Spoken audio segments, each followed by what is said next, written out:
যায় রাস্তায়, সেই দিকটাই এসছি। আমরা ঘুরে বেড়াচ্ছি বৃষ্টির মধ্যে দিয়ে, কোথায় কি জল বেঁধেছে না বেঁধেছে দেখার জন্য। তো এই দিকটায় মনে হচ্ছে না যে অতটা জল বেঁধেছে, আমাদের ওই দিকটায় বেশি জল বেঁধেছে। এই দেখো কেমন জলের স্রোত যাচ্ছে।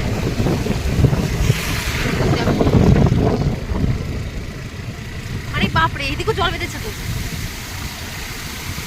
এই তো রাস্তা ডুবে গেছে। আমি তো ভাবলাম মনে হয় এদিকটা জল বাঁধেনি। হ্যাঁ, কি অবস্থা, হাঁটু সমান জল হয়ে গেছে রাস্তার মধ্যে। এই আস্তে আস্তে আস্তে আস্তে খেতে নাকি, কি অবস্থা রাস্তাঘাটে। এরকম যদি আর দুদিন বৃষ্টি হয় না, চারিদিকে ডুবে যাবে, সব ডুবে যাবে। যারা ফ্ল্যাটে আছে তারা অনেক শান্তিতে আছে।